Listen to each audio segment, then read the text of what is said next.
आइए सुनते हैं। किस पावन धरा पर उपस्थित हैं। मैं सबसे पहले भारत माता के ऐसे महान सपूत को, जिन्होंने अभाव में, अपमान में अपना रास्ता बना करके सामाजिक बंधनों को तोड़ते हुए पूरे देश को सम्मान दिलाया है, ऐसे बाबा साहब भीमराव अंबेडकर की स्मृतियों को नमन करते हुए मैं विनम्र श्रद्धांजलि अर्पित करता हूं।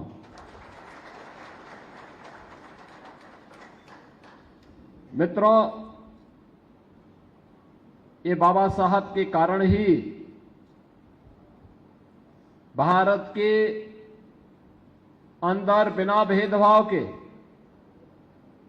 हर एक व्यक्ति को समान मताधिकार के उपयोग की स्वतंत्रता प्राप्त हुई।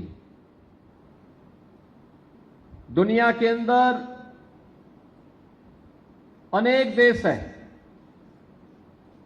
विकसित देश हैं, आधुनिक लोकतंत्र के अग्रणी देश हैं, लेकिन उन देशों ने अपने यहां श्वेतों को, महिलाओं को मत देने का अधिकार बहुत बाद में दिया। लेकिन भारत ने संविधान निर्माण के साथ ही 1952 में पहले आम चुनाव में ही अनुसूचित जाति, जनजाति, अति पिछड़ी जाति और आधी आबादी महिलाओं को मत देने का अधिकार पहले दिन से ही दे दिया था। अगर यह किसी की कलम से संभव हो पाया तो वह नाम है बाबा साहब डॉक्टर भीमराव अंबेडकर जी का।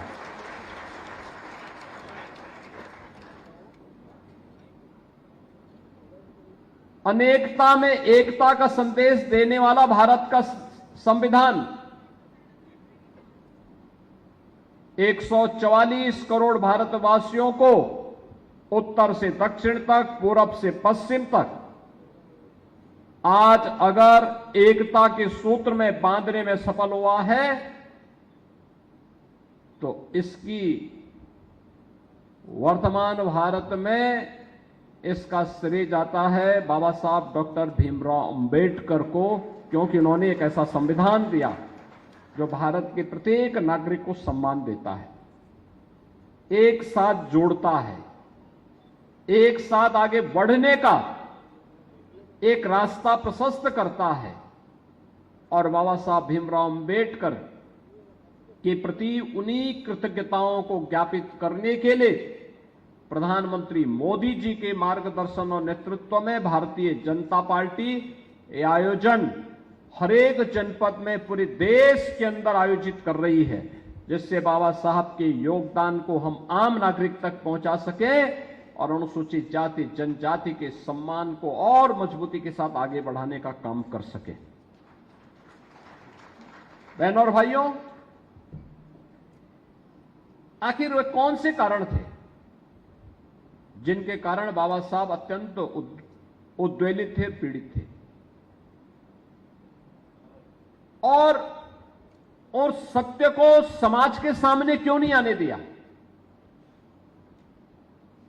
वह सच समाज के सामने आना ही चाहिए, इसलिए आना चाहिए क्योंकि बाबा साहब ने मेहनत के साथ भारत का संविधान तैयार कराया और तैयार करने के बाद जब उसमें कांग्रेस ने संशोधन करने प्रारंभ कर दिए तो बाबा साहब उससे उद्वेलित हुए। कांग्रेस का तो प्रयास था कि बाबा साहब भीमराव अंबेडकर संविधान सभा में ही ना जाने पाए, वो जाने ही नहीं देना चाहते थे, लेकिन अपनी लोकप्रियता, भारत माता के प्रति अपनी प्रतिबद्धता के कारण वे भारत की संविधान सभा का हिस्सा बने। उन्हें संविधान सभा का सदस्य बनाया गया और संविधान सभा का सदस्य बनने के बाद फिर ड्राफ्टिंग कमेटी का अध्यक्ष भी बनाया गया। पंडित नेहरू नहीं चाहते थे कि बाबा साहब को भारत के संविधान सभा का हिस्सा बनाया जाए या ड्राफ्टिंग कमेटी का अध्यक्ष बनाया जाए।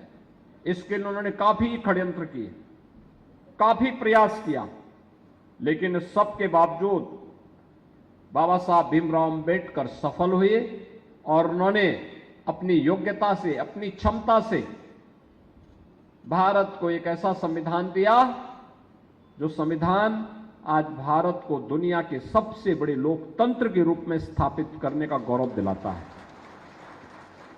सबसे बड़े लोकतंत्र के रूप में भारत को यह गौरव प्राप्त हुआ है।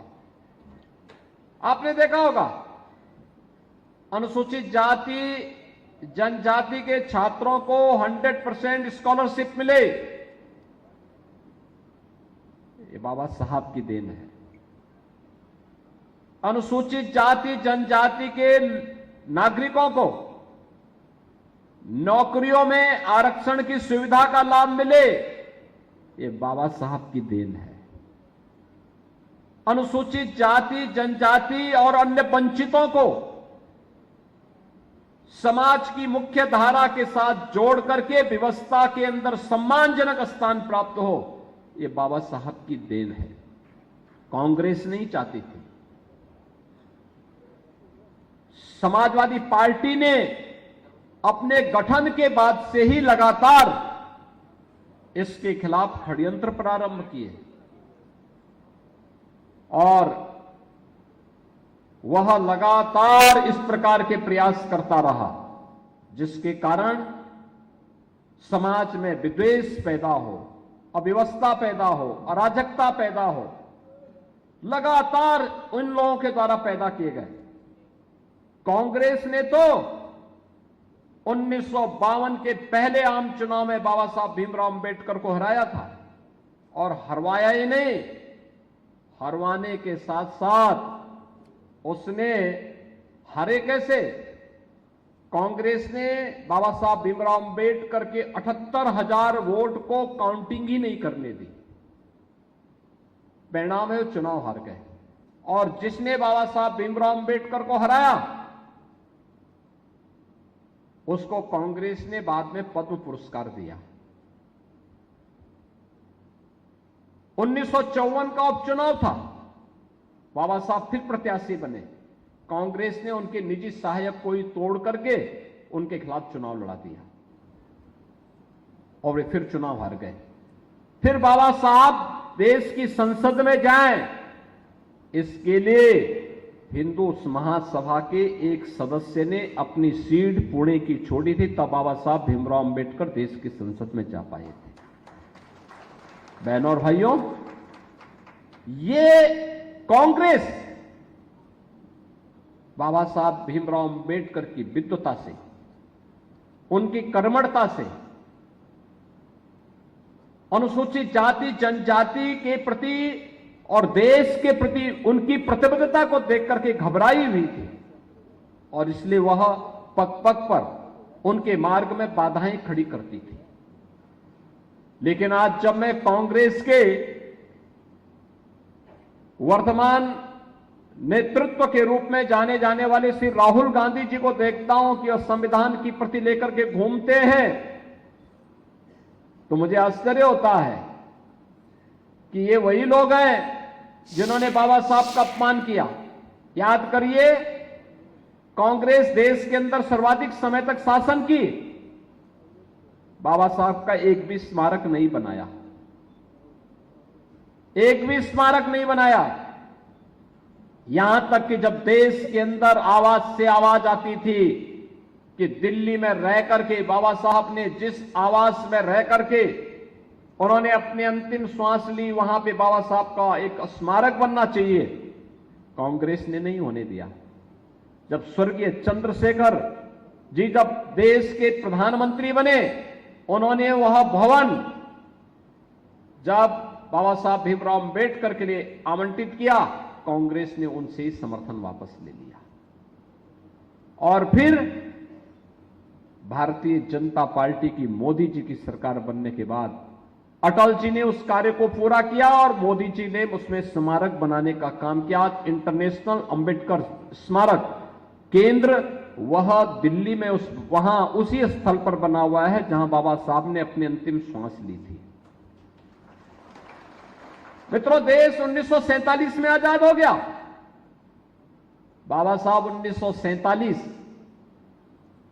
1946 में बनी संविधान सभा और ड्राफ्टिंग कमेटी के अध्यक्ष के नाते वे लगातार कार्य कर रहे थे। 1947 में कांग्रेस के नेतृत्व में जो सरकार गठित हुई, पंडित नेहरू के नेतृत्व में उस सरकार ने जब कार्य प्रारंभ किया, 14 अप्रैल 1891 में मऊ मध्य प्रदेश में बाबा साहब का जन्म हुआ और 6 दिसंबर 1956 को उन्होंने उनका महाप्रयाण हुआ था। यानी बाबा साहब की जो यात्रा थी इस धराधाम पर, वह कुल 65 वर्षों की थी और इन 65 वर्षों में उन्होंने वह करके दिखाया जो लोगों ने सैकड़ों वर्षों तक नहीं लोग कर पाए। आप याद करिए, 1947 में भी, 1956 में भी, 1962 में भी, 1967 में भी, 1971 में भी, 1980 में भी, 1985 में भी, 1991 में भी, 2004 में भी, 2009 में भी ये कांग्रेस की सरकारें इस देश में थी। लेकिन कांग्रेस ने ज्यादातर समय उत्तर प्रदेश में भी और देश में भी शासन किया, लेकिन बाबा साहब का एक भी स्मारक नहीं बनाया, एक भी स्मारक नहीं बनाया। भारतीय जनता पार्टी है, जब से सुंदर लाल पटवा जी मध्य प्रदेश के मुख्यमंत्री थे, श्रद्धेय अटल जी के मार्गदर्शन और नेतृत्व में मध्य प्रदेश मऊ में जहां बाबा साहब का जन्म हुआ था, वहां पर बाबा साहब का एक भव्य स्मारक बनाने का काम भारतीय जनता पार्टी की सरकार ने किया। इंग्लैंड के जिस भवन में रह करके बाबा साहब ने उच्च डिग्री ली थी, ब्रिटेन की सरकार उस भवन को बेच रही थी। मोदी जी प्रधानमंत्री बने, मोदी जी ने महाराष्ट्र की सरकार से कहा और स्वयं भी अपना योगदान किया और उस भवन को भारत सरकार ने लिया। वहां पे बाबा साहब का एक भव्य स्मारक बनाया गया और भव्य स्मारक के साथ साथ भारत से जाने वाले अनुसूचित जाति जनजाति के छात्रों के लिए छात्रावास और स्कॉलरशिप की व्यवस्था की। कोई विदेश में पढ़ने के लिए जाना चाहता है तो बाबा साहब का यह भवन उनके लिए उनका मार्ग प्रशस्त करेगा। बाबा साहब ने 1956 में नागपुर में जहां दीक्षा ली थी, वहां पर बाबा साहब का कोई स्मारक नहीं था। प्रधानमंत्री मोदी जी ने वहां भव्य स्मारक बनवाया और चैत्य भूमि मुंबई की या प्रधानमंत्री मोदी जी के कारण महाराष्ट्र में बन पाया। यानी ये पंच तीर्थ बाबा साहब के नाम पर अगर किसी ने बनाए हैं तो मोदी जी ने बनाए हैं या भारतीय जनता पार्टी ने बनाए हैं। इनमें न कांग्रेस का योगदान है, न समाजवादी पार्टी का योगदान है, न आरजेडी का योगदान है, न किसी अन्य दल का योगदान है। इनमें से किसी का योगदान नहीं। यह काम हुआ है भारतीय जनता पार्टी की सरकार के समय।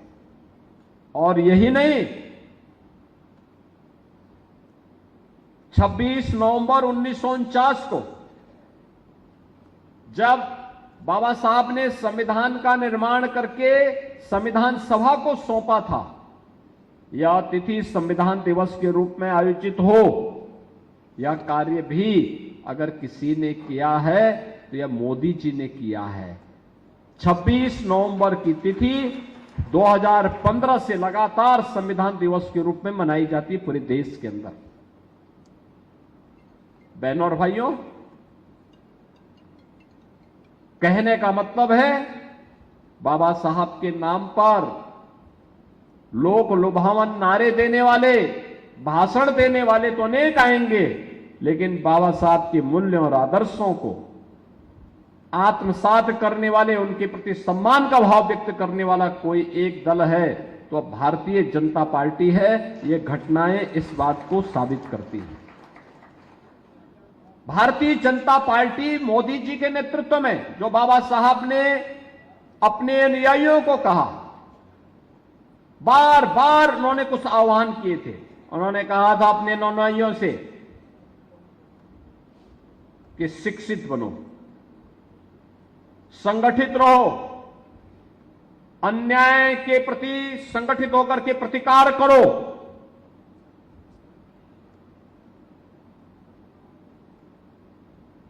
जब हैदराबाद के निजाम ने वहां पर अत्याचार करना प्रारंभ किया तो बाबा साहब ने हैदराबाद के हिंदुओं को और खासतौर पर अनुसूचित जाति से जुड़े हुए लोगों को एक पत्र लिखा। उन्होंने कहा कि देखो, कुछ भी हो,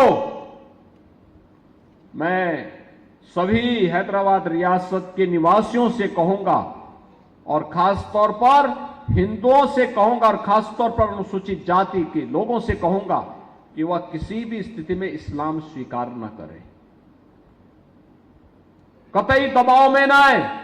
अगर उनके सामने बचाव का कोई अंतिम संकट खड़ा हुआ हो तो वे वहां से प्लान करके महाराष्ट्र की तरफ आ जाएं, लेकिन वे इस्लाम स्वीकार न करना, निजाम के सामने झुकना नहीं।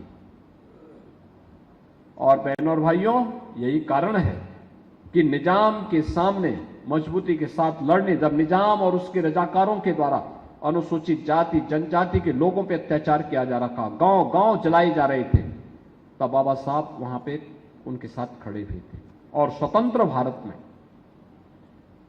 लोह पुरुष सरदार वल्लभ भाई पटेल, लोह पुरुष सरदार वल्लभ भाई पटेल ने निजाम से हैदराबाद को मुक्ति दिलाई थी और वहां के नागरिकों को सम्मान दिलाने का काम किया था। बहनों और भाइयों, ये बातें हमें इस बात को बताती हैं कि उन्होंने शिक्षित बनने के लिए जो कहा, संगठित होकर के कार्य करने का जो आह्वान बाबा साहब ने किया था, दबे कुचले लोगों की आवाज को आवाज देने का जो आह्वान बाबा साहब ने किया था, यही तो कार्य पिछले 10 वर्ष से मोदी जी के नेतृत्व की भारतीय जनता पार्टी की सरकार कर रही है। याद करिए, 2014 के पहले एक गरीब भूख से मरता था। एक कुशीनगर में, कुशीनगर आपके पास है, मुसहर जाति के लोग, भूख से मौतें होती थी, सरकारी तमाशबीन बनी रहती थी, किसान आत्महत्या करता था, महिलाएं और व्यापारी सुरक्षित नहीं थे, जमीन का पट्टा गरीबों को नहीं मिल पाता था। याद करिए, प्रधानमंत्री स्वामित्व योजना में प्रधानमंत्री मोदी जी ने जहां पे जिस व्यक्ति का मकान है वहीं पे उसको जमीन का पट्टा भी वो उसी के नाम पर होगा। और यह पीएम स्वामित्व योजना में अकेले उत्तर प्रदेश में हमने 1 करोड़ लोगों को जमीन के पट्टे अब तक आवंटित कर दिए हैं।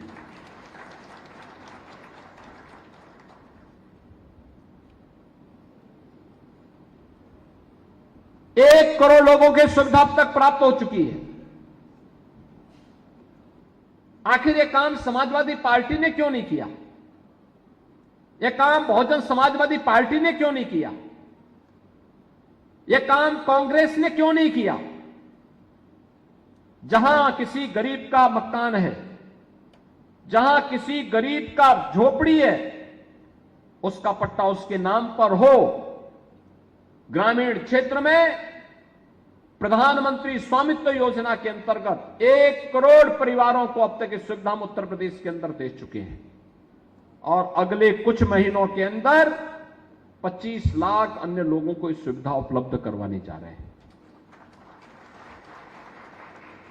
याद करिए, जो ये लोग आज तमाम प्रकार से गुमराह करने की बात कर रहे हैं, इनसे पूछा जाना चाहिए। जब मैं कुशीनगर में मुसहर जाति के लोगों की भूख से हो रही मौतों की जानकारी लेने के लिए गया था, तब मैं गोरखपुर का सांसद हुआ करता था और जब मैं वहां गया था, आप आश्चर्य करेंगे, जब मैं वहां गया मैं देख के भौचक था। प्रदेश में समाजवादी पार्टी की सरकार थी और प्रदेश में समाजवादी पार्टी की सरकार के कारनामों को मैं देख रहा था। मुसहर जाति के लोगों के राशन कार्ड समाजवादी पार्टी के पदाधिकारियों के पास थे, यानी उन गरीबों के नाम पे राशन समाजवादी पार्टी के पदाधिकारी देते थे और वो गरीब भूख से मरता था। डबल इंजन की भाजपा की सरकार जब प्रदेश में आई, एक साथ मैंने छापेमारी की। आज प्रदेश के अंदर हर मुसहर के पास, हर बनटांगिया के पास, हर थारू जनजाति के पास, हर चेरो जनजाति के पास, हर कोल जाति के पास, सभी के पास अपनी जमीन भी है, अपना मकान भी है, अपना राशन कार्ड भी है, अपना आयुष्मान भारत का कार्ड भी है। और यही नहीं, अभी ये डबल इंजन की सरकार जीरो पॉवर्टी के लक्ष्य को प्राप्त करने की दिशा में आगे बढ़ रही है। अनुसूचित जाति, जनजाति, अति पिछड़ी जाति, कोई गरीब, कोई वंचित, कोई भी होगा जिसको अभी तक योजनाओं का लाभ नहीं मिल पाया किन्हीं कारणों से, एक साथ उन्हें सिचुरेट करने का काम करेगी ये सरकार। उसको हम बहुत जल्दी उसको लागू करने वाले हैं। बहनों और भाइयों, आखिर ये राशन 2017 के पहले यूपी में क्यों नहीं मिल पाता था और 2014 के पहले देश के अंदर अन्य राज्यों में क्यों नहीं मिल पाता था? क्यों नहीं मिल पाता था? कारण साफ है, इनकी नीयत सही नहीं थी। याद करिए, इंसेफ्लाइटिस से, नौ की बीमारी से होने वाली मौतों को, इससे तो होने वाली मौतों में ज्यादातर बच्चे अनुसूचित जाति, अति पिछड़ी जाति या अल्पसंख्यक समुदाय के होते थे। जो भी मौतें होती थी, कोई पुरसाहाल नहीं था। मैं अकेले भाजपा के साथ मिलकर के आंदोलन करता था। समाजवादी पार्टी कहीं नहीं थी, कांग्रेस कहीं नहीं थी। लंबे समय तक इनको शासन करने का अवसर प्राप्त हुआ, लेकिन ये कभी भी जनता के सुख दुख में सहभागी नहीं बन पाए। बहनों और भाइयों, आज सहभागी बने हैं, हम लोग बने हैं। इंसेफ्लाइटिस को पूरी तरह समाप्त किया जा चुका है। आज इंसेफ्लाइटिस की बीमारी नहीं, कोई मासूम अब इस बीमारी की चपेट में नहीं आएगा। आज हर मुसहर को, हर बनटांगिया को, हर कोल को, हर चेरो को, हर गौड़ को, हर सहरिया को, हर बुक्सा जाति के व्यक्ति को जहां जमीन का पट्टा दिया गया, वहीं उनको मकान भी दिया गया, राशन कार्ड दिया गया, आयुष्मान का कार्ड दिया गया, पात्रता के अनुसार पेंशन की सुविधा दी गई। आज ये सभी सुविधाएं उनको वहां प्राप्त हो रही है। समाजवादी पार्टी ने तो 2012 में आते ही समाजवादी पार्टी ने जो बात कही थी, उस समय याद करिए, तत्कालीन मुख्यमंत्री के बयान को उन्होंने कहा था कि सामाजिक न्याय के जितने भी पुरोधा हैं, बाबा साहब भीमराव अंबेडकर हों, ज्योतिबा फुले हों, सावित्रीबाई फुले हों, छत्रपति साहू जी महाराज हों, इन सब के नाम पर जो स्मारक लखनऊ में बने, उन्होंने कहा था इनको तोड़ेंगे। बहनों और भाइयों, तब भारतीय जनता पार्टी ने विरोध किया था और कहा था अगर तोड़ोगे तो तुमसे दो दो हाथ करने का काम भारतीय जनता पार्टी करेगी। बाबा साहब भीमराव अंबेडकर रहे हो या फिर ज्योतिबा फुले या सावित्रीबाई फुले, छत्रपति साहू जी महाराज रहे हो या अन्य महापुरुष, सामाजिक न्याय का नेतृत्व इन्होंने दिया था और नेतृत्व करते हुए इन्होंने समाज को बहुत कुछ दिया, एक नई दिशा दी, एक नया मार्गदर्शन दिया, दबे कुचले लोगों की आवाज बने, उन्हें सम्मानजनक जीवन के साथ आगे बढ़ने के लिए प्रेरित किया। पहली महिला शिक्षा की पक्षधर सावित्रीबाई फुले जी। ज्योतिबा फुले, उन्होंने शिक्षा के प्रचार प्रसार के लिए पूरा जीवन समर्पित कर दिया। बाबा साहब भीमराव अंबेडकर इसीलिए लगातार अनुसूचित जाति जनजाति के लोगों से कहते रहे, शिक्षित बनो और संगठित रहो। शिक्षित बनोगे तो शिक्षित नौजवान अपना मार्ग स्वयं प्रशस्त कर लेगा, संगठित रहोगे कोई अत्याचार करने का दुस्साहस नहीं कर पाएगा। यह प्रेरणा ज्योतिबा फुले ने दी, बाबा साहब ने दी, लेकिन ये लोग कभी भी उस कार्यक्रम को सफल नहीं होने देते थे। समाजवादी पार्टी ने सरकार में आई, उन्होंने लखनऊ में कांसी राम जी के नाम पर विश्वविद्यालय का नाम था, उसका नाम उन्होंने उर्दू फारसी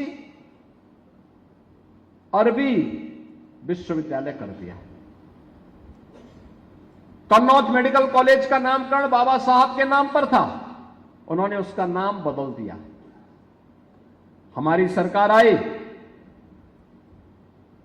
हमने कन्नौज के मेडिकल कॉलेज का नामकरण फिर से बाबा साहब भीमराव अंबेडकर के नाम पे किया।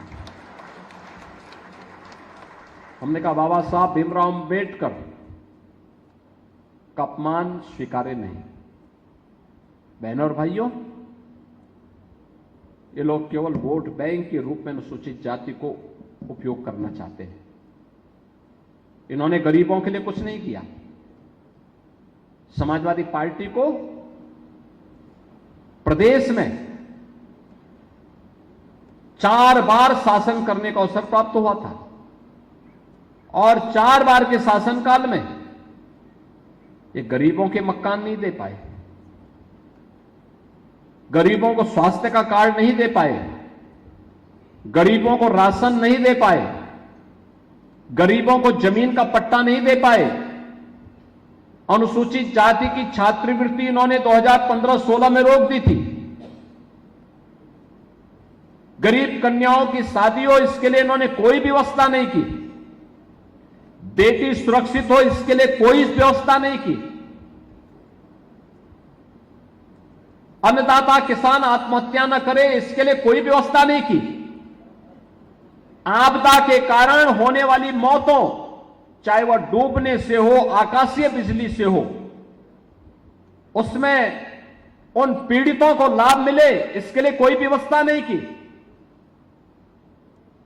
इनका तो उद्देश्य था, ये कार्य करते थे, विकास हो लेकिन मेरा हो, मेरे परिवार का हो, परिवार से बाहर कभी नहीं निकल पाए। और मोदी जी का मंत्र है सबका साथ और सबके विकास का।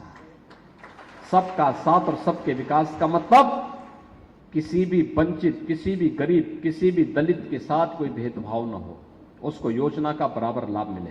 और बहनों और भाइयों, उसको योजना का बराबर लाभ मिले, इसी क्रम में आज सरकार के प्रयासों का परिणाम है। प्रदेश में 15 करोड़ लोग फ्री में राशन की सुविधा का लाभ प्राप्त कर रहे हैं। 60 लाख गरीबों को एक एक मकान मिल गया है। 1,20,000 मजरों तक बिजली पहुंची है और 1,56,00,000 गरीबों को फ्री में बिजली के कनेक्शन मिले हैं। 1,86,00,000 गरीबों को रसोई गैस के कनेक्शन मिले हैं। और होली और दीपावली के अवसर पर हम उन गरीबों को फ्री में एक एक रसोई गैस का भरा हुआ सिलेंडर भी उपलब्ध करवाने का काम कर रहे हैं। प्रदेश में 10 करोड़ लोग आयुष्मान भारत के अंतर्गत फ्री में 5 लाख रुपए की आयुष्मान भारत की सुविधा प्राप्त करने के अधिकारी बन गए हैं। और उद्यम के क्षेत्र में भी अनेक अनुसूचित जाति के युवा आज अपना उद्यम स्थापित कर रहे हैं। बहनों और भाइयों, यह काम पहले भी हो सकता था, समाजवादी पार्टी ने नहीं करने दिया। कांग्रेस का एजेंडा ही नहीं था, ये तो केवल जाति के नाम पर बांटने के पक्षधर थे। और आज ये लोग एक्सपोज न हो इसके लिए क्या करते हैं, विकास से मुद्दे से ध्यान हटकाने के लिए अनुसूचित जाति, जनजाति, महिलाओं और व्यापारियों के साथ, अन्नदाता किसानों के साथ, युवाओं के साथ इनके द्वारा किए गए कारनामे सामने ना आ जाएं। अब इसके लिए ये जाति के नाम पर फिर से आपस में लड़ाने का काम कर रहे हैं और इसके लिए इन्होंने निशाना बनाना प्रारंभ किया है महापुरुषों को निशाना बनाना प्रारंभ किया है। याद करिए, यही समाजवादी पार्टी है 2012 में सरकार आने पर इस समाजवादी पार्टी ने तब बाबा साहब भीमराव अंबेडकर का अपमान किया था, ज्योतिबा फुले का अपमान किया था, सावित्रीबाई फुले का अपमान किया था, छत्रपति साहूजी महाराज का अपमान किया था, संत रविदास जी का अपमान किया था, महर्षि वाल्मीकि जी का अपमान किया था। आप जाके देखिए, काशी में शीर गोवर्धन बाबा संत रविदास जी, सदगुरु रविदास जी की पावन जन्मस्थली है। और अगर आप वहां जाएंगे तो संत रविदास जी की जो पावन जन्मस्थली है वहां पर स्मारक न बनने पाए, ये समाजवादी पार्टी के लोग रोड़े अटकाते थे, नहीं बनने देते थे। और जब ये डबल इंजन की भाजपा की सरकार आई तो डबल इंजन की सरकार आज वहां 4 लेन की कनेक्टिविटी के साथ जोड़ करके बाबा रविदास जी की भव्य मूर्ति वहां स्थापित करने का काम किया है। हमने वहां बड़ा लंगर हॉल भी बना दिया है, बड़ी स्मृति भवन और बहुत बड़ा क्षेत्र आज वहां बना दिया। आज भव्य और रमणीय स्थान बन गया है संत रविदास जी की पावन जन्मस्थली। आप चले जाइए लालापुर में, चित्रकूट जनपद में, महर्षि वाल्मीकि जी जिन्होंने हम सबको भगवान राम से साक्षात्कार कराया है, रामायण का पहला ग्रंथ जिन्होंने लिखा था, रामायण भगवान राम पर पहला ग्रंथ लिखने वाले हैं महर्षि वाल्मीकि। महर्षि वाल्मीकि की पावन स्थली लालापुर का विकास समाजवादी पार्टी ने नहीं होने दिया। हमारी सरकार जब आई, हमने लालापुर का भी भव्य विकास प्रारंभ किया है।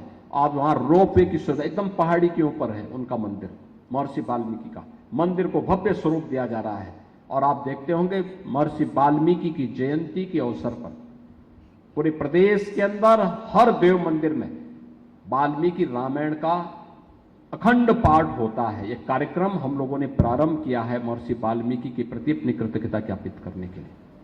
समाजवादी पार्टी ने कभी नहीं होने दिया, कभी नहीं उन्होंने इसको आगे बढ़ने दिया।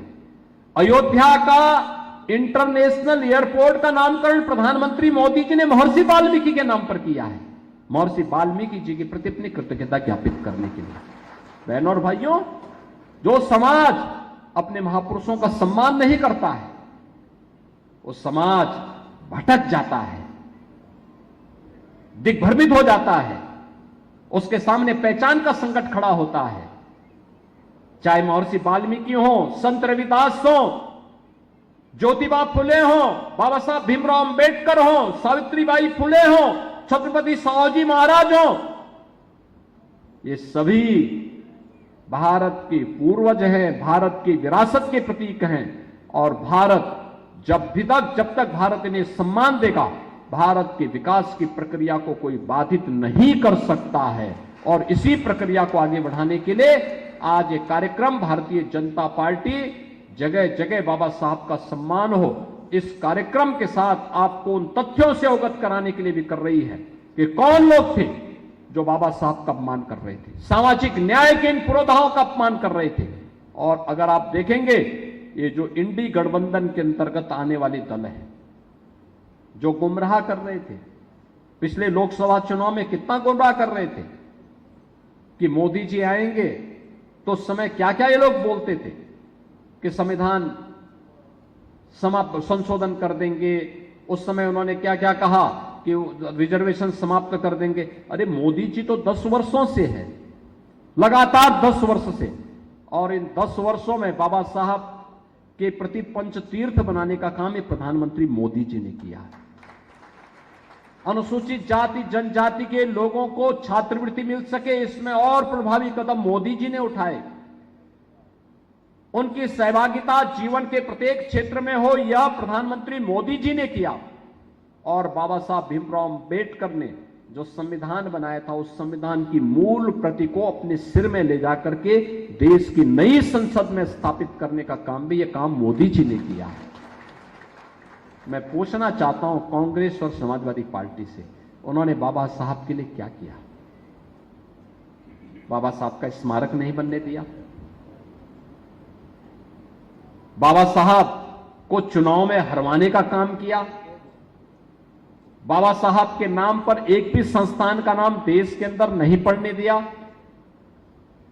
यही कांग्रेस करती रही, यही समाजवादी पार्टी करती रही।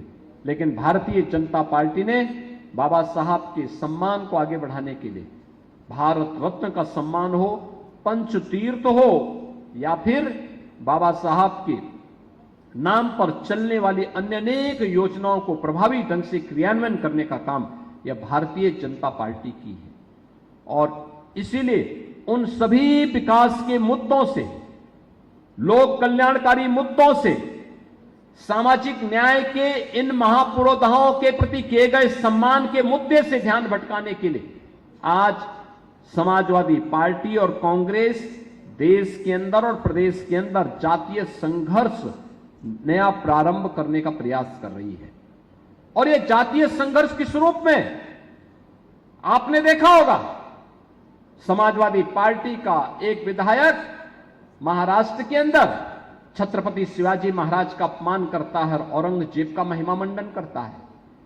समाजवादी पार्टी का एक सांसद प्रदेश में महाराणा सांगा का अपमान करता है और विदेशी आक्रांता जिसने राम जन्मभूमि के मंदिर को तुड़वाया था, उस बाबर का महिमा मंडन करता है। समाजवादी पार्टी के मुखिया स्वयं लौह पुरुष सरदार वल्लभ भाई पटेल का अपमान करते हैं और देश तोड़क जिन्ना, जिस जिन्ना के कारण पाकिस्तान में हिंदू मारे जा रहे हैं, काटे जा रहे हैं, बांग्लादेश के अंदर जिस जिन्ना के कारण आज भी दलित हिंदुओं के साथ निर्मम अत्याचार हो रहे हैं, उस जिन्ना का महिमा मंडन समाजवादी पार्टी कर रही है। बहनों और भाइयों, यह वही कुत्सित मानसिकता है जो दलितों का, गरीबों का, वंचितों का हित नहीं होने देना चाहती है। सबका साथ और सबके विकास के अभियान को प्रभावी ढंग से आगे नहीं बढ़ने देना चाहती है, क्योंकि सबका साथ और सबका विकास का अभियान आगे बढ़ेगा तो मेरा विकास हो, मेरे परिवार का विकास हो, यह अभियान बेनकाब हो जाएगा। और उस अभियान से बचाव के लिए ये लोग तमाम प्रकार की कुत्सित चेष्टाएं कर रहे हैं, लेकिन हमें सावधान और सतर्क रह करके वर्तमान स्थिति में समाज को जातीय आधार पर बंटने नहीं देना है। समाज को एक भारत श्रेष्ठ भारत के इस अभियान के साथ जोड़ना है, जो अभियान भारत को विकसित भारत की परिकल्पना को साकार करने में एक प्रभावी भूमिका का निर्वहन करने वाला है। आत्मनिर्भर और विकसित भारत में ही हर जाति का, हर संप्रदाय का और हर समुदाय का हित छुपा हुआ है। उस भारत के निर्माण के लिए हम सब प्राणपण से जुट करके कार्य करेंगे तो यही सपना बाबा साहब डॉक्टर भीमराव अंबेडकर जी का था। बाबा साहब भीमराव अंबेडकर के इस मिशन को आज आगे बढ़ाने का काम भारतीय जनता पार्टी कर रही है, प्रधानमंत्री मोदी जी के नेतृत्व में। और प्रधानमंत्री मोदी जी के नेतृत्व में चलने वाली डबल इंजन सरकार बिना भेदभाव के योजनाओं का लाभ हर गांव को, हर गरीब को, हर वंचित को, हर दलित को देने के लिए प्रतिबद्ध है। इस विश्वास के साथ मैं बाबा साहब भीमराव अंबेडकर की स्मृतियों को नमन करता हूं, आयोजकों को धन्यवाद देता हूं और आप सबके प्रति अपनी शुभकामनाएं देता हूं कि बाबा साहब के मूल्य और आदर्शों से प्रेरणा प्राप्त करके हम आगे बढ़ने का काम करेंगे। आप सबके प्रति मेरी मंगलमय शुभकामनाएं। धन्यवाद। जय हिंद।